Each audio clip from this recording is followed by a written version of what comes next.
Live, brought to you exclusively by Abu Garcia. Hey everybody, how you doing? I hope you're having a wonderful day, evening, night, wherever you're watching or listening. I want to welcome you to a brand new Ike Live podcast. And listen, we got a good one for you today, guys. I mean, good. Joining us in just a second, recent, and when I mean recent, I'm talking within the last week or so, elite winner on the Sabine, very challenging fishery. Pat Schlapper is going to join us in just a second. Cannot wait to talk to Pat. I think this is his first time on Ike Live, so very excited to get him on. Also wanted to remind you this show is brought to you by Abu Garcia, the maker of great rods and reels. And by the way, the Ike Series 3.0 rods and reels, they're out. They're available. Head on over to abugarcia.com and check those things out. They're pretty bad to the bone. Also, this podcast is brought to you by Tackle Warehouse. Everyone I know shops at Tackle Warehouse, even Kevin Van Dam, and he's sponsored by Bass Pro Shops.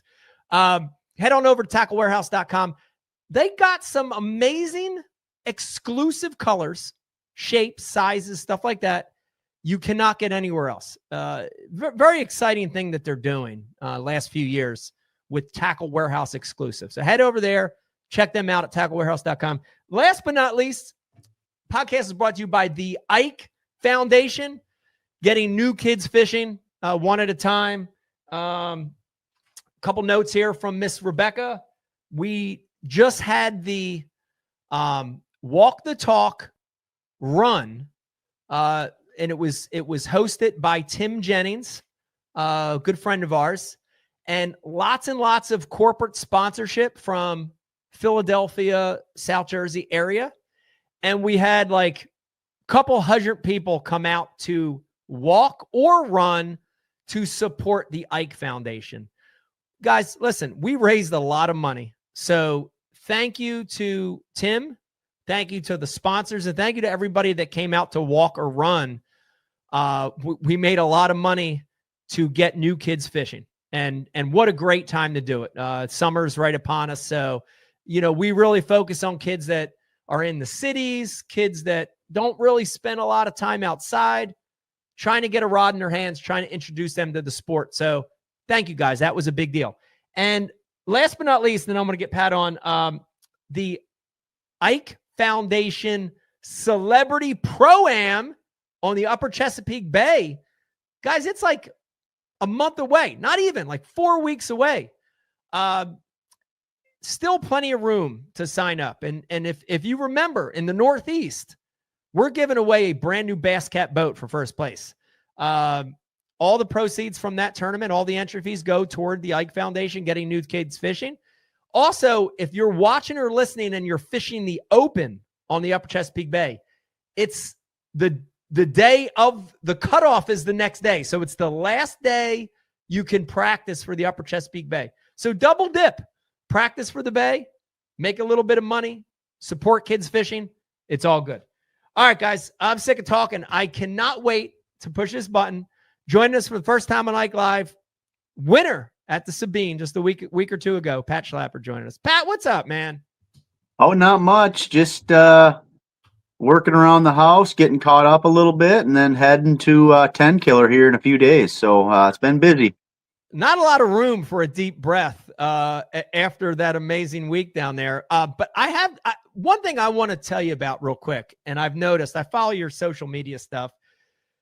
Dude, you brought the trophy back. I see you making visits to sponsors, but making visits to just like your homies with the trophy, like taking it on the tour. Dude, I can tell you from personal experience, that is the best thing, isn't it? Like, to be able to share that with the people that have supported you, whether it's your family, your friends, your sponsors. Dude, is that not the best feeling in the world?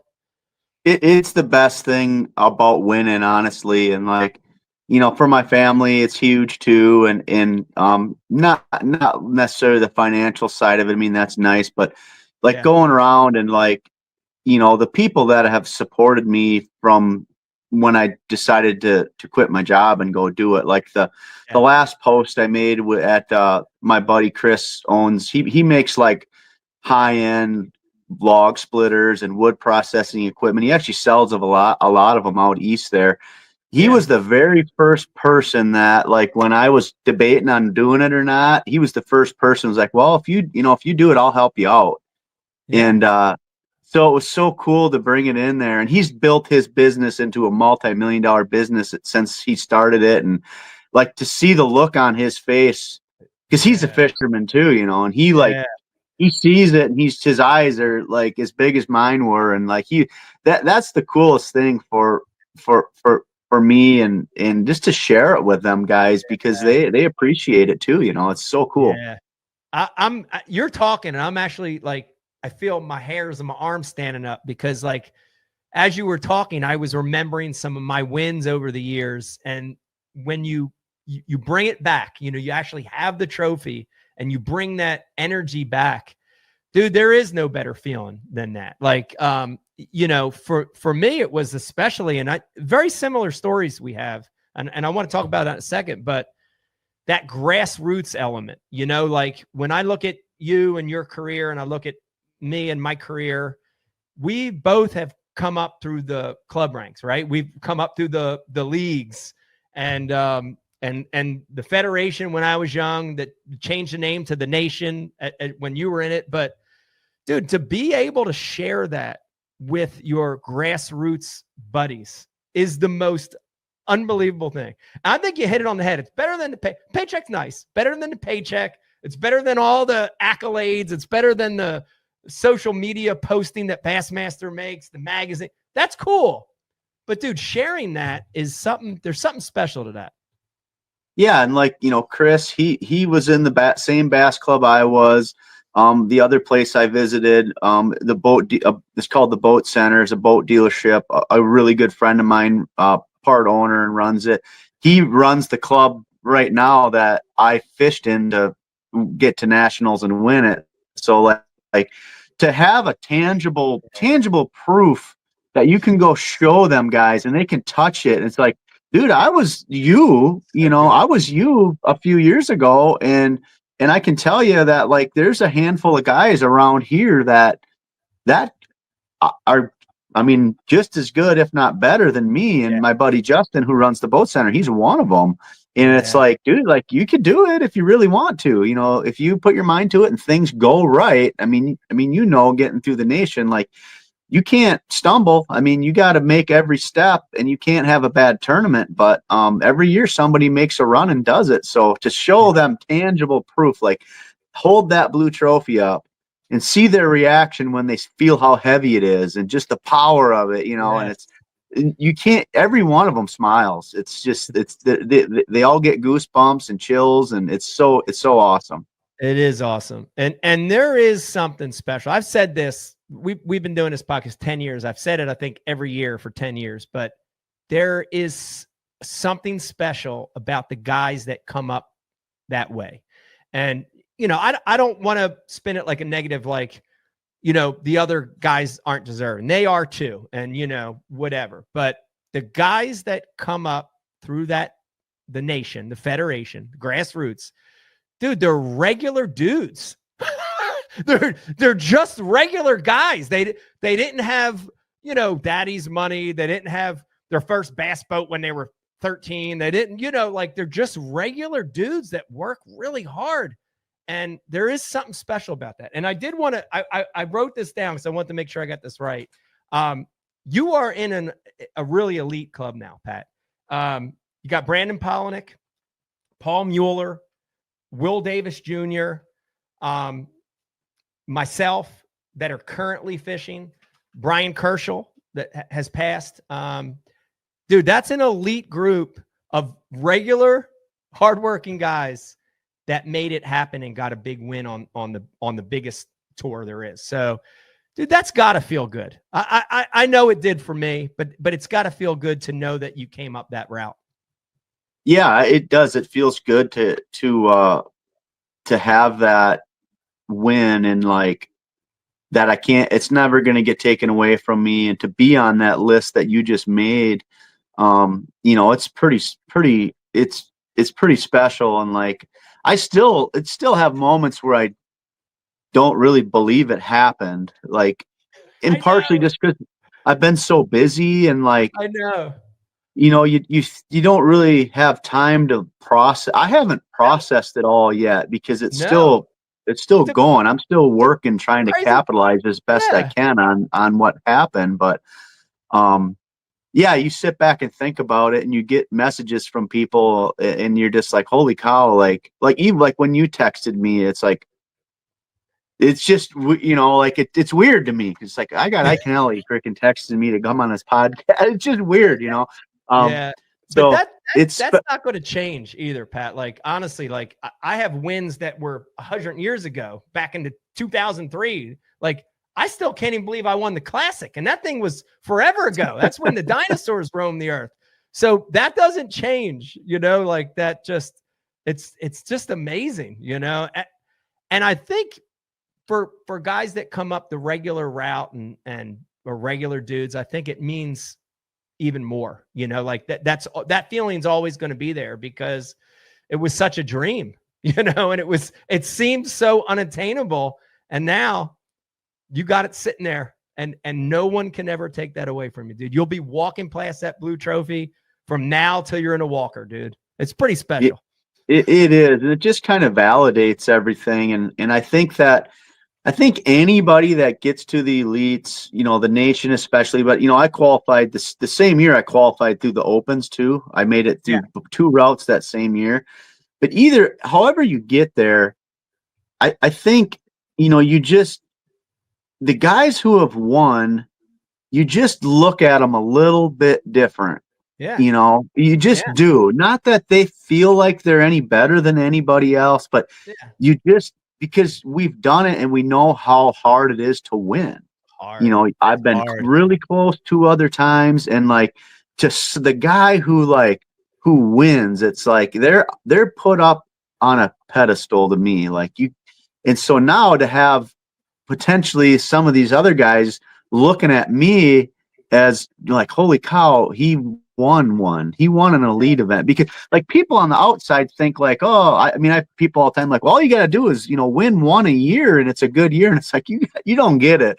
Like you're lucky to get in position to potentially win 1 a year. It's a good year. So to finally close it out and like feel like not that I feel like I'm better than anybody else that we fish against, but just that you're in that next step up where like you could potentially, be that guy that, someone looks at and is like, holy cow, man, he won that tournament and I'm fishing against him. And, if he can do it, I can do it. Like it's hard to explain if you're not there, but I feel validated.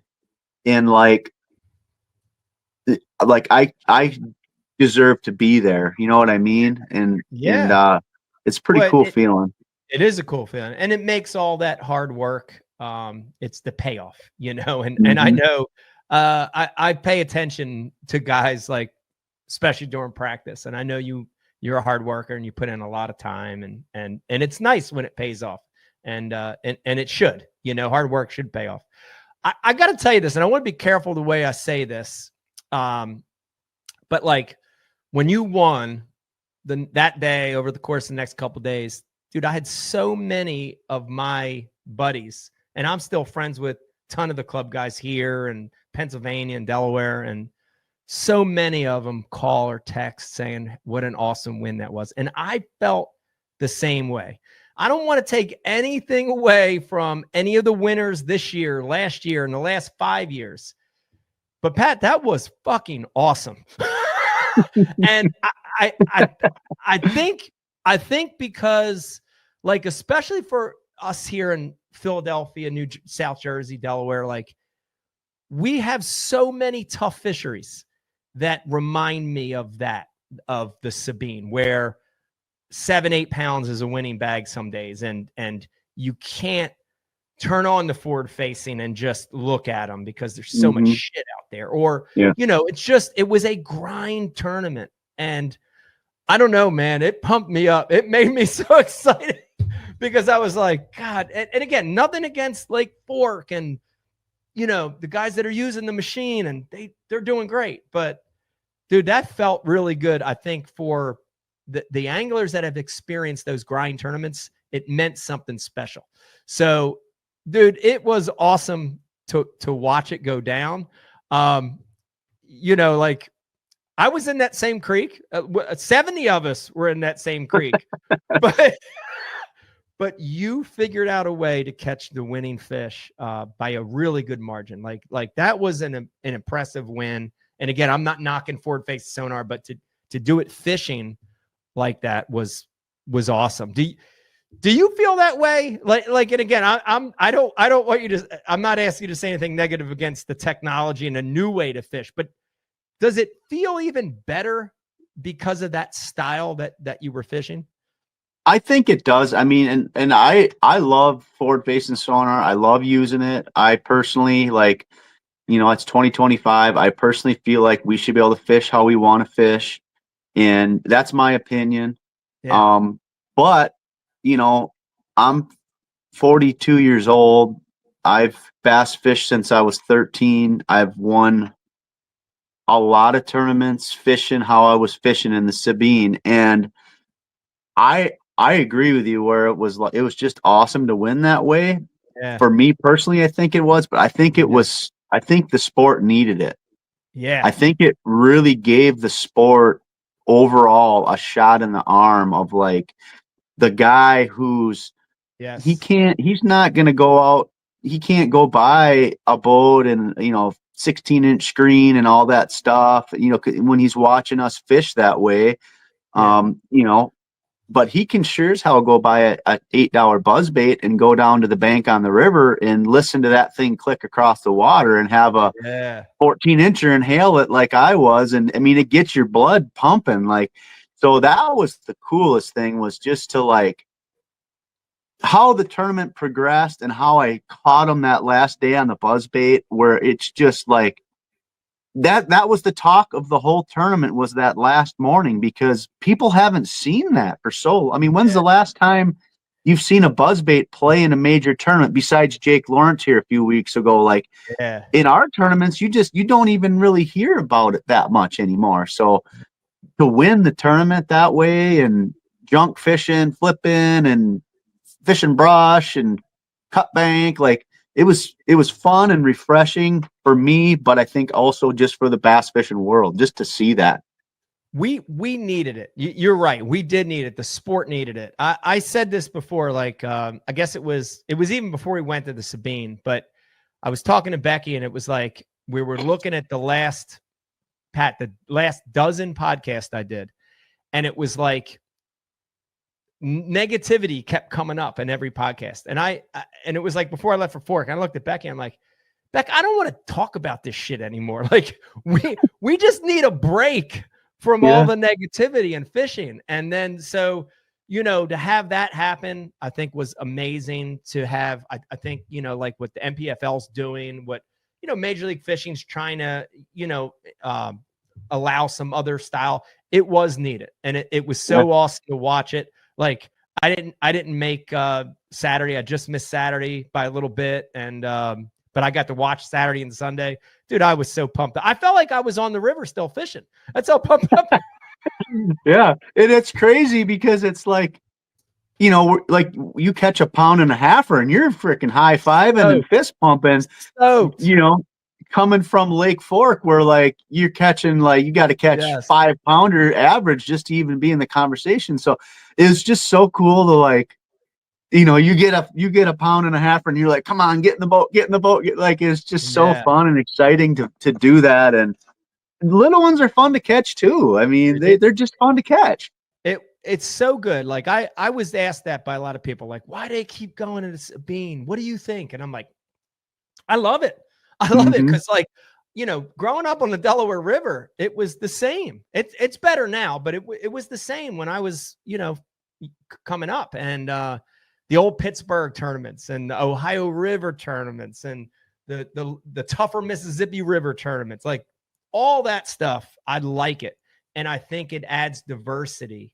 And, nothing against forward-facing sonar. I'm not bashing it, but when every tournament you turn on is the same, it loses something. So that diversity, the challenge, I love it. Now you said something, Pat, and the reality of this podcast is about half of our viewers are older guys, 30, 40, 50, 60-year-old guys like us. The other half, we got a lot of young people that watch and listen to this. If these people are watching right now, I know you guys are, and if you're 17, 18 years old to 25, you might not even know what the term junk fishing means. Pat, describe this in your words, describe junk fishing and describe a little bit about how you utilize that on the Sabine. So junk fishing to me is just, you don't have like a specific pattern that you're fishing necessarily, or a specific bait, a specific type of cover. It's just like, oh, there's a little mat I can punch. I'm going to drop a 1 ounce punch rig through there. Oh, there's some lily pads. I'm going to throw a frog over it. Oh, there's some cut bank. I'm going to throw a swim jig by it. Right. Oh, there's a little gravel point. I'm going to drag a little jig on it. Just fishing whatever's in front of you, and fishing really free. Just any type of structure you can see, a current seam, bridge pylon, piece of wood, whatever it is. That's what I did on the Sabine. Right. Like, you were fishing the same type of stuff. It's like you go down the bank and there are little points, a little piece of wood, a little patch of brush with a little mat on it. And like you didn't bypass anything. You just picked up a different rod to fish the different piece of whatever it was. So that to me is junk fishing. It's just, I'm not going out just dragging a jig on a rock pile. I'm not going out just scoping them on bait. Like where, there's tournaments where that's what you got to do. Junk fishing is just, river fishing 101, and just shallow water fishing, just whatever, visual fishing, I call it, just whatever you see, you cast at. Yeah. I love it. To me, it's the most pure form of fishing, is when you're using your instincts and your eyes and the sights, the smells, the sounds, like you're using everything. that. Yeah.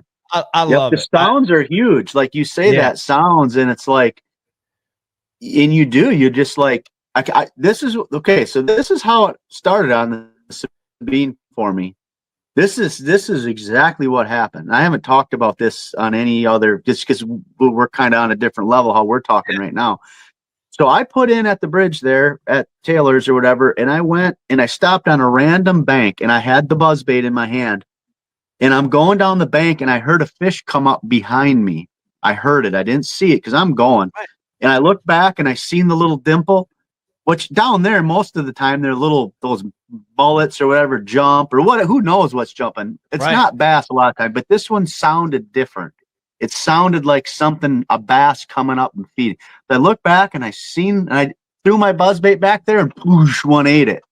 And I was like, oh, okay, that was awesome. Even it was like 1.5 pounds, but I'm like, that was awesome. Like that was the first bite I had, and I got it because I heard the fish come up. And people don't talk about that anymore. All they talk about is what I see, on my screen. It's such a lost art. Yeah.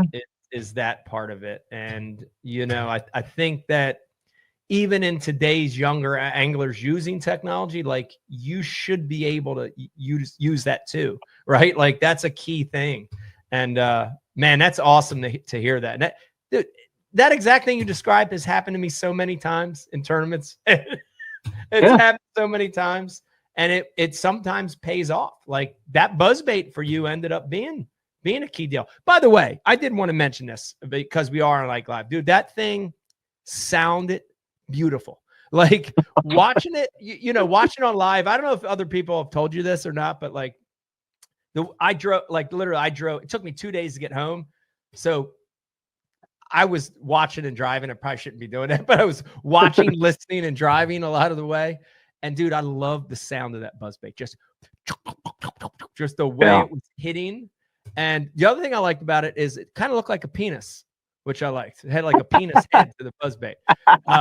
That was cool too. But the sound of that thing, dude, oh my God. That's a special buzzbait. I spent a lot of money buying a lot of different buzzbaits to land on that particular one. And that's really the main one I've thrown the last few years. And it's an awesome buzzbait. I mean, and everybody says like, why does it sound like it sounds so good? And it's a cool company, that I wasn't sponsored by them. I've talked to them quite a bit now. Super small company, but really cool people. And they got a lot of business out of that, which partially from me, but partially because of what you said too. People hear that, they see that, it gets them pumped up, and then you start catching some fish, and they want to get a piece of it. So yeah, I think they sold out of everything in like 2 hours. I'm sure. This sounded so good, man. I love buzzbaits, and that sound is what makes them. So that was a great sound. Now I got to ask you this. This is me. This is coming from, I need to know this. So I already said this. Honestly, Pat, there were 70 of us, and now I might be on the low side. There were 70 of us that made the run to either fish Taylor's itself or Hildebrandt, the right side, the Hildebrandt side. And you did a better job than everyone. You outfished everyone, including me. And what do you, I mean, you're a hell of a river fisherman, but besides that, like, what do you attribute? Why was that? Like what? Like I'm watching these guys up there, the Johnston brothers, like some of the Japanese anglers, like the very best in the world right now at bass fishing. We're up there, and you did a better job. What do you attribute that to? Speed. I was fishing a lot faster than everybody. Speed. Yep. I was covering a lot more water because what I've learned down in the Sabine over the year, that's my third time there. I did good my rookie year. The last time we were there, not good. And this year I did pretty good. So what I've learned is that if you get around them fish, like they usually bite. I mean, There's usually not a whole lot of finesse. And now I did have to finesse a little bit on the one main spot I had the first day anyways, or day and a half. I caught them there the second day a little bit too. Then I had to slow down, and that area I fished slow because it was just a spot in like isolated targets. There was a group of fish there that I knew were there. So I had to fish slow. But once I got out on the main drag, I was fishing fast. I mean, I was on like 6 or 7 and just, like I said, I'd just flipping everything and throwing it, swimming a jig a little bit. And I'd see people fishing banks. I mean, you were up there, Tom. I mean, there was a handful of like key banks that a lot of people fished. Yeah. And I was kind of fishing. I fished some of them stretches, but basically I went where there was no boats. So I think a lot of the areas that I fished didn't get as much pressure because they weren't as good at banks. Right. And I could just fish faster and just fish the key little pieces of cover. That's what I think, because I'd see people fishing a bank. I'd run by them and I'd fish 3 or 4 stretches, and I'd come back and they had gone like 40 yards. And I'm like, geez, I just fished 4 stretches of bank. Yeah. So that was me. That's what I think it was just fishing faster. I got fortunate that I had one really good spot. And then I had 3 or 4 different baits that, the buzz bait, a jig, and a little creature bait. I mean, I just was confident in them. And I knew if I got it in front of one, they would bite it. Yeah. Well, that was awesome. And I'm glad you said that, because it's nice when, I had a 60th place or whatever. When you have a bad event, it's nice to look back and say, you want to learn something from it, and I fell into that group. I was the one that I had so many, what I thought were good banks, and I was a little too stubborn on those banks. So it's a good lesson. And that was the difference. That's why you outfish 70 guys. I think that was genius. I did want to mention something, and because I saw something practicing, and then I heard somewhere you talk about this. I don't remember if I was watching a different podcast or if you mentioned it on Bassmaster. I can't remember, but is there a pig dream somewhere? Is that a true story? Did you mention that somewhere about a wild, like, where's this? I have no idea where that came from. Like, Kumar started saying something. I have no idea what it's about. I really don't. Okay. So the funniest thing about that is I read that somewhere, and then I'm like, holy shit, because one of the best stretches that I had up there, I saw a bunch of wild pigs running on the bank. And I'm like, and after I read this, I'm like, damn it. I'm like, Pat used all my good luck on that pig bank right there. No, I don't know. Like Kumar sent me something about it, and I'm just I unless I missed something that I said, which I usually remember things I said, but I mean there was a bank that had cows on it. Like I was fishing a pasture bank, but I really don't I don't know. I don't know where the pigs came from. Yeah, coming from Kumar, that doesn't surprise me. I mean, I love Kumar, but he's very much like he makes a lot of stuff up. He doesn't believe the moon landing was real. He believes in Bigfoot. You know, dudes like that, you got to watch those guys, Pat. You know what I mean? You got to watch them. Guess so. I guess so. Oh my God. Do you feel like, and I'm throwing myself in this mix, when I won my first big one and lifted that trophy over my head, and I got to watch it happen live with you. It was unbelievable. I was right there with you because I can feel it. Like I can remember my last big win was on the Delaware River. Like I remember that moment. Do you feel like once that happened, you got home and it set in a little, do you feel like a weight has been lifted off your shoulders? Because like for me, I did. I remember my first big win. I had wins before that. I won the Federation National Championship. I won Red Man tournaments back in the day. Like I had wins, but when I won that first big one, it felt like a weight, like literally like actual, like press down somebody on my back. Like, oh shit, I'm light. Did you feel like that? 100%, especially because of the year I've been having.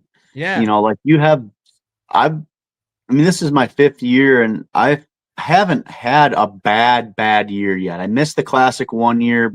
I finished like in the 50s, which to me is not a bad year. Right. But this year was a bad year. I mean, I was in 89th. I just was having stuff happen on the water that just, I couldn't explain. I mean, it was just one of those deals where you can't even explain what's going on to people. But, so that made it even better because you start questioning yourself and what am I doing here? And you just like a lot of different things. And when you get that trophy, and where it really set in was when Fujita weighed in, where I knew I won, because like I knew I was going to beat Patrick. And then when they tied, I'm like, okay, I won. And I was sitting in the boat, in front of the crowd, just like that was about the only point through the week where I was stressed out, because I was just like, I knew I had enough weight, but I didn't know for sure, and like Fujita's usually pretty close on his weights, but Patrick never is. But I knew I knew I had beat him. And then when Koya weighed in, I just felt like like something left my body. Like this is gonna happen. Like, I was looking in my bag about every 2 seconds to make sure all the fish were in there. But then at that point, I'm like, even if one jumps out, I'm still gonna win. So, that was the point. I mean, lifting the trophy was definitely part of it, but walking up on stage 100% knowing I was gonna win, that was the release moment for me of like, holy shit, I'm gonna win this tournament. Like, you know what I mean? And you're just like, all of a sudden when I won and had the trophy and did all the stuff, like I'm like, okay, like I feel validate, like I just feel better about everything now. Even if I don't make the Classic, if I suck the next 3 events, I won a tournament. I won an Elite Series the tournament. Next 3 years, you've got a blue trophy. Well, I can't do that or I won't be there anymore. But I know. It was definitely an incredible, like you said, almost a physical weight coming off of your shoulders, and just a culmination of honestly the whole last year of just everything that's happened. Like it was pretty indescribable, honestly. It's awesome. It's awesome. I love it. You mentioned something, and again, this is more personal, but I want to get your take on it, which is, you mentioned you were having a tougher year up to that point.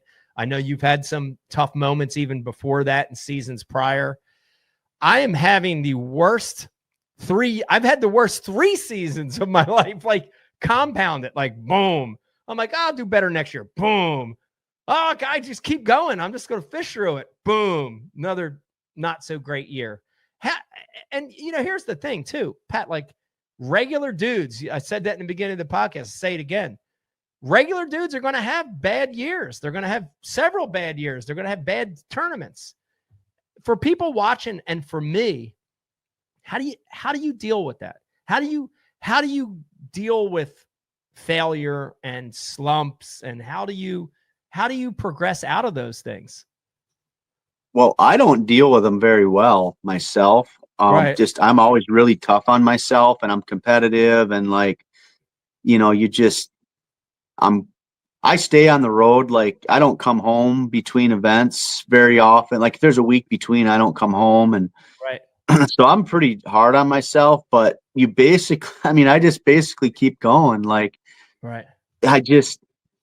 where it kind of the turning point for me this year was on Lake Fork, where I stopped worrying about making the classic. Because that's like all you're like, got to make the classic.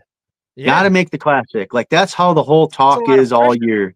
It's a lot of pressure. And like for the last few years for me, like I don't think I've been outside the classic cut the last 3 seasons prior to this. I mean, maybe a little bit, but like I've always been like where it felt like I was going to make it. Where this year I felt like I wasn't going to make it, and that's all I thought about. And then on Fork, I'm like, you know what? Like, screw it. I'm going to go out there and I'm going to fish, do what I need to do, fish the way I need to fish to think I have a chance at winning. If I get 80th, whatever, I can only fall another 10 spots in the points or 20, whatever it was. Right. Like, just go out there and fish, do what you're going to do. It's my 5th season, so I can drop a bad year. And that was where I was like, okay.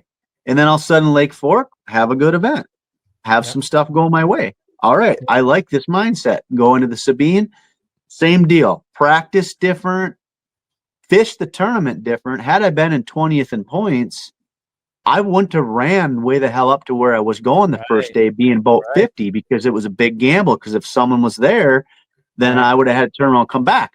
But if I was in 20th place in points, I wouldn't have done it because I'd have been worried about making the classic and, messing up. So once again, I battled with myself. And then that morning, I'm like, screw it, I'm going to go.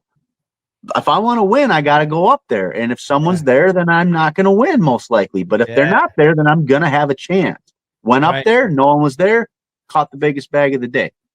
So that was where it changed, was when I changed my mindset from worrying about the classic to worrying about making decisions on the water and in practice based on what I thought I needed to do to win an event. And it worked last event. And on Fork, honestly, like, I mean, I got like 30, whatever, a good tournament, but like, I feel like I made really good decisions throughout the tournament. And if you feel like that after a tournament, even if you got 50th place, 55th place, if you feel like you made good decisions, then I think that that's the first step to getting out of a slump, is just making good decisions. They don't always work out, but you made good decisions. Right. I'd agree. I think the mental thing that you talked about is the biggest factor in success and failure. It's the most under talked about factor. Like, everybody wants to talk about baits and lures and techniques and this and that. And I think what you said is exactly right. And I think for me, it's been a lot of mental, and it goes even deeper.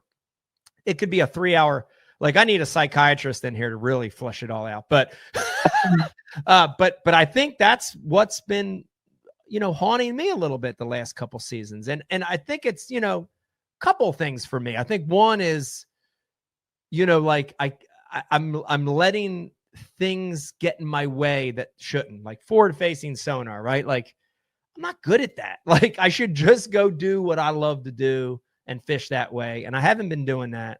And then the other part of it too is this is my 30th year.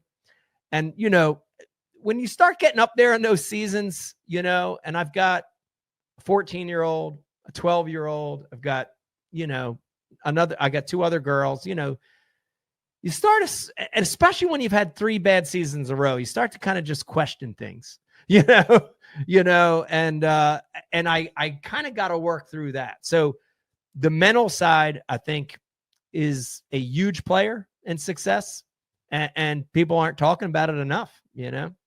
Yeah, I agree. I mean, that's the biggest thing. Like, you know, and people just say like, well, now that you won that one, you got to keep it rolling for the rest of the year. It's like, well, yeah, I want it to keep rolling, but Yeah. you can't make that happen. Like, it's got to just happen. You know, it can roll really good in one direction and then go the other direction really fast. So, Yeah. and if, you know, the people that stay mentally steady are the most consistent, and, you know, like, someone has a horrible tournament, like, whatever, you know, I'll get them next time. I'm not like that. If I have a horrible tournament, I'm analyzing everything. I'm mad at myself. You beat yourself I don't necessarily, I don't know. I mean, I think that's good to do that to a certain extent, but you also got to learn to like Swindle told me when he's like, when I have a bad tournament, I give myself, I think he said 2 days. I give myself 2 days to be like mad about it and feel bad about it, but then I got to move on. I'm not that fast at it, but I'm getting better at it.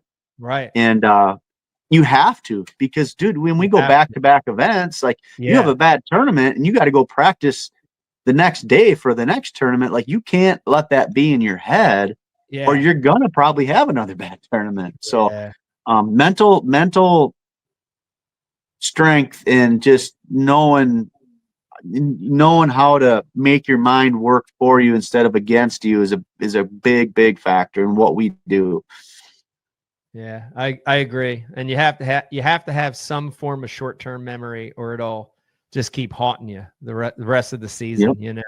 You know, technique I used to use early in my career, I stopped using it. Maybe I should go back to it. Is I used to like kick depth finders off the front deck. I'd stab the wall of the rental house with the fishing rod. If I had a bad day, just stab it. I kind of got old and tired, and I don't do that shit anymore. Maybe I need to go back to it. You think I should start breaking equipment again, Pat? Yes. Why not? I mean, why not? People need to see that. I mean, if you just hold it all in, you know, it's always going to be in there, and it has to be in the, and then it has to be in the moment too, because, you know, if you don't express yourself and in the moment, it's not the same. If you try to do it afterwards, it doesn't do the same thing. So yes, kick shit and like throw things. I don't know. Do it. I might need to go back to that. You know, like most people, as they age, they get better and they get calmer and wiser. I got to revert at some point. I got to start going back the other way, you know, just start I think the bass fishing world needs that too. The bass fishing world. I think I need that, you know, I need that. I hate to bring this up. And again, I don't bring this up from a standpoint of negativity. I just want to bring it up from the standpoint of the current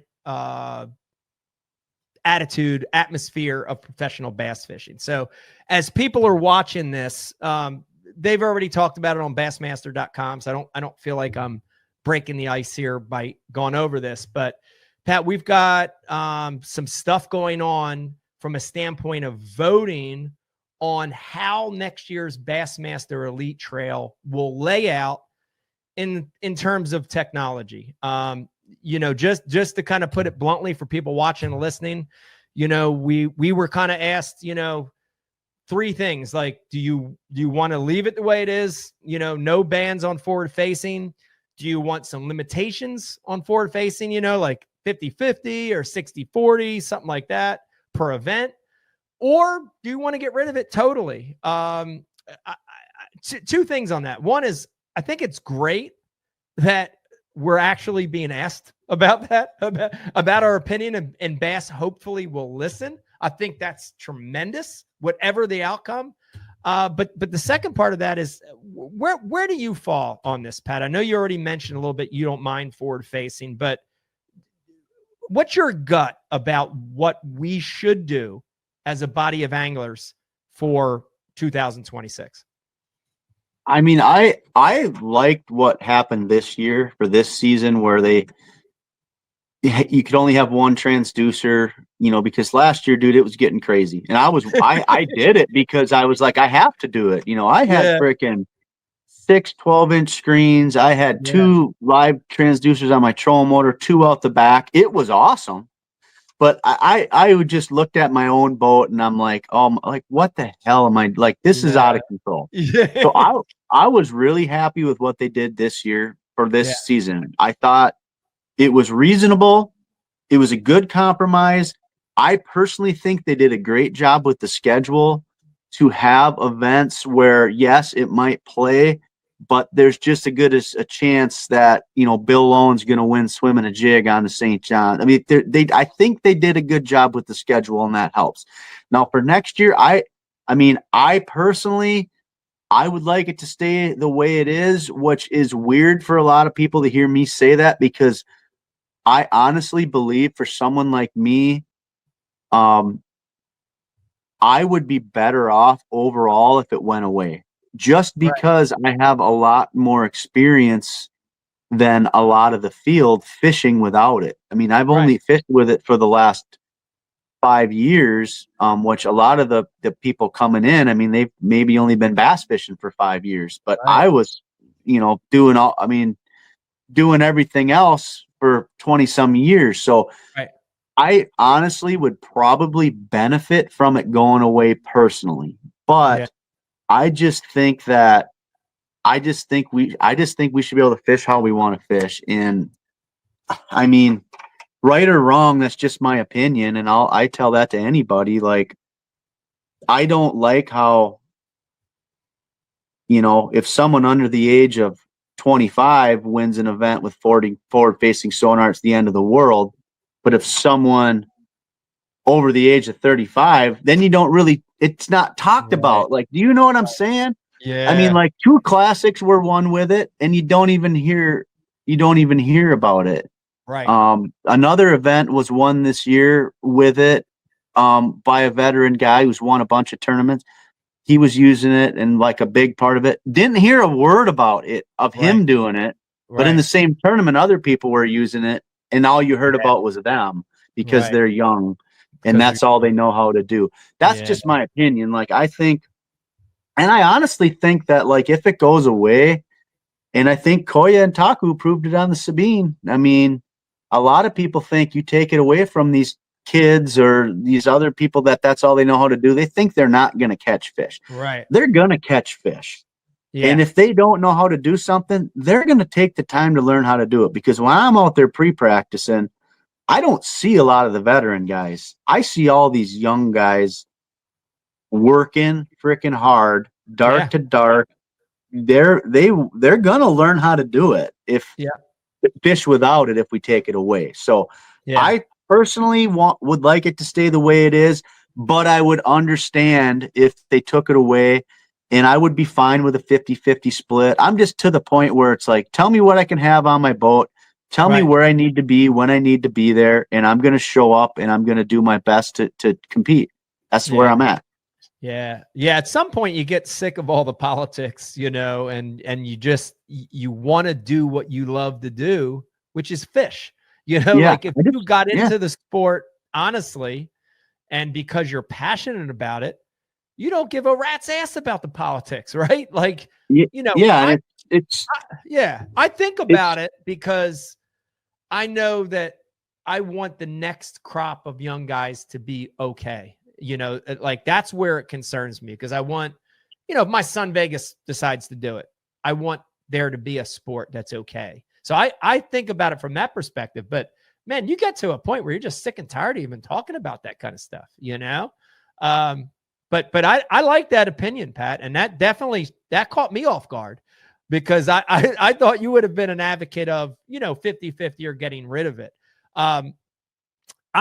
I'm probably more of an advocate of the 50-50 just because, just like that tournament you just won, I want to show more diversity, and I want people to be more happy with what they're seeing. Like I'm so tired of like you said, like poor guy wins the classic and he's an amazing fisherman and 90 of the 100 comments are negative. I'm like, I don't want to. I think by having forced diversity even more than it is now, like the schedule did a little bit of that. I think by forcing diversity, I think that we'll have more positivity brought back in. And that's my hope that would happen. So, but it's interesting. It'll be interesting how they handle it. I definitely curious on how it shakes out. Yeah, I think we all are. I mean, it's like, we have these votes and like you hear the guys talking and it's like, I don't know. It's kind of up in the air. I mean, I think it's going to end up 50-50 myself, which I'm fine with. I agree with you. Like the thing is, it's hard to talk to someone. Like I'm not one of them guys who like gets pissed at somebody because they have a different opinion, because you can talk to someone and be like, well, yeah, that makes sense. Like everything you just said makes sense. Yeah. But then you talk to the guy who is all for it and you get done talking to him like, well, yeah, that makes sense too. Like it's a very sophisticated topic that has a lot of different angles you got to look at. So, it'll be interesting to see how it shakes out. I mean, I don't know when we're going to know. I'd like to know like as soon as we can, but, I think something's going to happen though. Something's going to change. Yeah. It'll be interesting, and it's part of the evolution of the sport. But whatever the decision is, more positivity in the future, less negativity. Yeah, less negativity. Speaking of positivity and negativity, I did have to ask you this because both of us, and I'm gonna throw myself under the bus first, Pat. Both of us have very unique names. Like if you look at professional fishing, you got a lot of Lees, Jones, Smiths, like a lot of just regular names, just normal names. And then, Iaconelli, Schlapper, kind of off the wall, like different names. Dude, as a kid, I can remember, and I'm talking like grade school, maybe early middle school, like kids were relentless back then. It was a different time. It was like the 80s. Like you were encouraged to bully back then. It's a totally different time. But, it was like, instead of Iaconelli, it was like Iaconelli. It was like Iaconelli. I'm like, I'm not even a dyke. I'm straight as an arrow. What the fuck you call me a dyke? But any of that with Pat growing up, do you have any of that? Any strange name calling or any of that stuff? Or is it just no? I grew up in Jersey, so no. I mean, it was like, and it's pronounced Schlapper, but a lot of people say Schlapper. I got a lot of that, which was fine. But like, they didn't try to bully me because that would only happen one time if that happened, and that was that. That was that. Yeah, whether it was, I mean, on the ice playing hockey or in the, it was. It didn't happen very often. And honestly, like our family, like where we're from, like people know us, and like my cousins were big football players, and like we played hockey, and like so in the area, people knew like that about the name, and like it didn't come up very often at all. I was very short growing up, so I got picked on a lot. I'm still short. I'm not John Cruz short, but I'm still short. You know what I mean? I didn't know. So Pat, I didn't know you played hockey. What position did you play? I played wing. When I was real young, I started, in 5th grade. I played center then. And then once I got a little bit older, I started playing wing. And I was really good from like squirts, peewees, bantam. I was really good. And then once we got to bantams, we got into high school, like all my buddies started working out and running and doing all that shit in the summer while I was fishing. Yeah. So then we'd get to start practicing again in the fall, and I'd be like out of shape, and they're way faster than me and way stronger than me. And I mean, I was still decent in high school, but I wasn't like scoring, 80 goals a season like when I was in the youth leagues. And I didn't like, I mean, when I was young, I was like, I want to be in the NHL, but like I knew it wasn't going to happen. And I loved playing, and I played like when I was in college, I played like league hockey and stuff, and had a lot of fun doing it. But them other guys took it a lot more seriously than me, and so they were way better than me. But it was fun. I had a lot of fun playing hockey.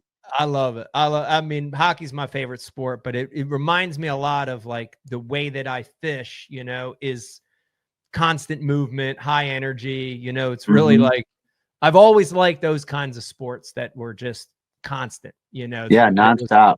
There's no downtime. We launched a boat 8 hours till we're due in, and that's like hockey, it's nonstop. So that's cool. There are a few fishermen out there on the elites that also played hockey. There's a lot of them. There is a lot of them. Yeah, of course. The Johnsons. The Johnstons, Pipkins. Zaldane, I guess, was pretty damn good. Yeah. Bob Downey was really good. Yeah, there's several of them that played. Caleb Kupal used to play. Did he? Caleb did? Yeah, I don't know if he played. I think he just played like league stuff, but like he blew my mind when he told me that. That's awesome, dude. I'm glad you're saying this. This is actually blowing my mind. I think we should get a pickup game going at one of our tournaments. Like, think about it. Even if it's just like street hockey, like we don't have to have skates. We just get a ball and just regular street hockey. Dude, how cool would that be? An elite pickup game. That would be awesome, and it would be awesome to see how long it took for Corey Johnston to start fighting. That would be the best part. It would probably take him 5 minutes before he got pissed off and started swinging. Oh my God. Yeah. I don't know. I wouldn't last one shift, I don't think, at my age, but it is a cool sport. I'd love to see that. Pat, dude, it was awesome having you on the show. I appreciate you coming on. I'm sad it took me this long to get you on. Will you come on again? Because once you win one, now everything opens up. You're gonna like have this amazing rest of the year, and you're gonna pop another one, and it's gonna happen. That weight's lifted off your shoulders. Will you come on again? Oh, absolutely, man. I love doing these, especially when it's like people that know, just it's different when it's people that like do it and know about the whole everything going on. So I mean, I'd love to, and I hope I can have a good year, and I hope I can, I'm kind of learning a lot of stuff, dealing with a lot of things I haven't dealt with before, winning a tournament of this caliber. So hopefully it changes some stuff for me and helps keep me around, and we can do more shows. That's awesome. That's awesome. Pat, congratulations again. So happy for you. So stoked.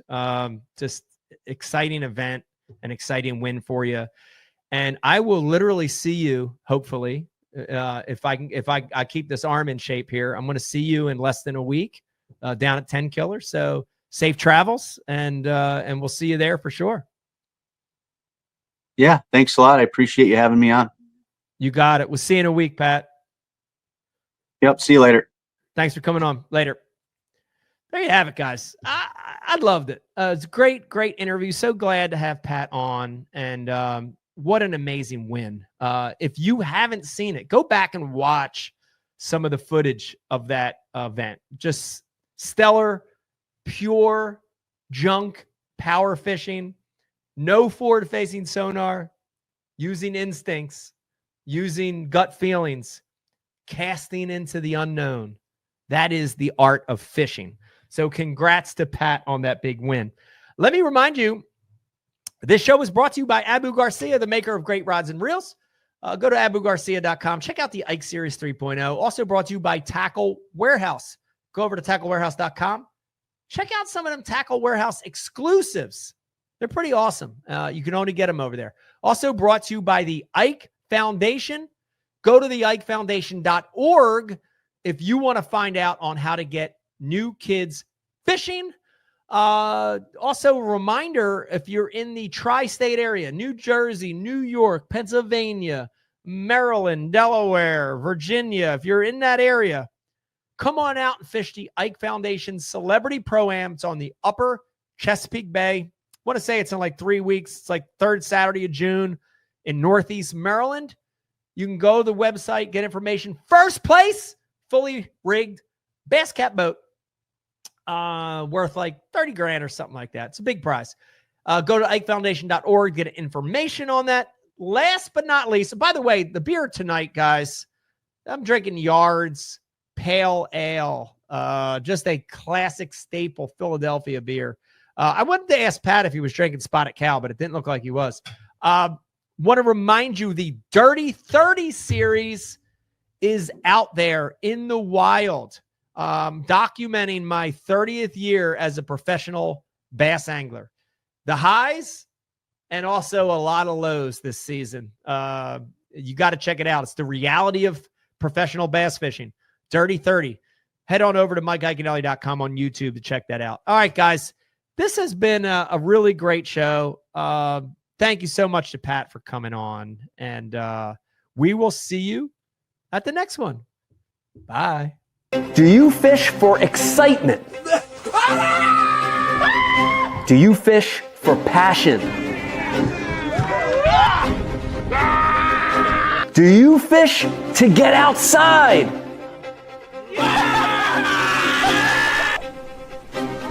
Or do you fish to win? Abu Garcia for life.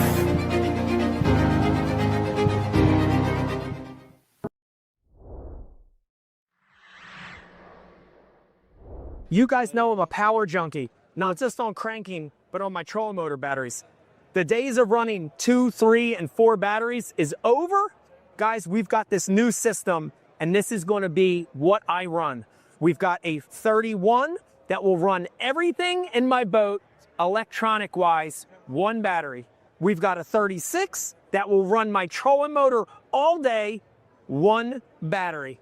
Last but not least, we tie it into 1 charger, charging both batteries, and we've got an amazing system. Tie that into 3 posts, little visual indicator, Bluetooth, NEMA. You add all those things together, and you've got a system that's going to change the game. Check this out. It's the brand new Pro Guide batteries and charging system. It's a game changer.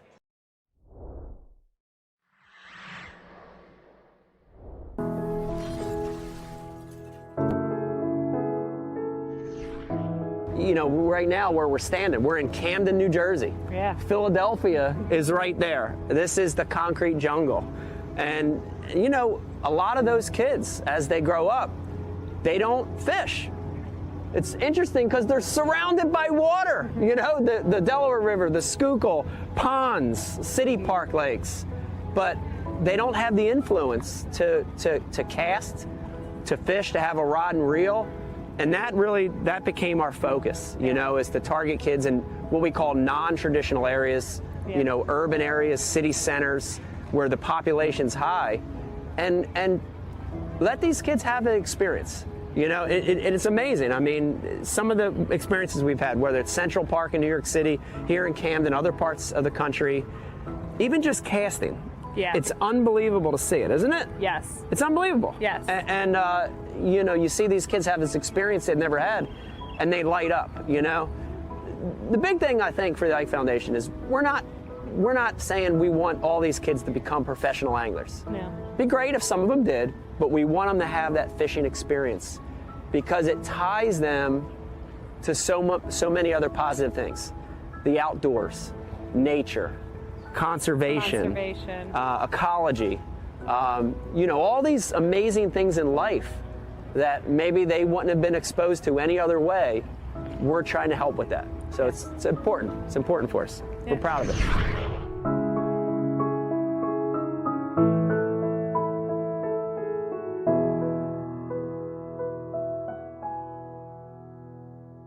I subscribe to Bass U TV, and so should you. Great place to learn about anything you want to know about bass fishing. You get it at Bass U. We got the best of the best. I'm not just an instructor, I'm a subscriber. I'm John Cruz, and I am a subscriber. You can always learn, and watching Bass U definitely helps with that. It's something that I like to do, and it's definitely something that you need to do. If I'm still learning, you should be too. Subscribe to Bass U because you'll learn how to catch a lot more fish. Ike Live, brought to you exclusively by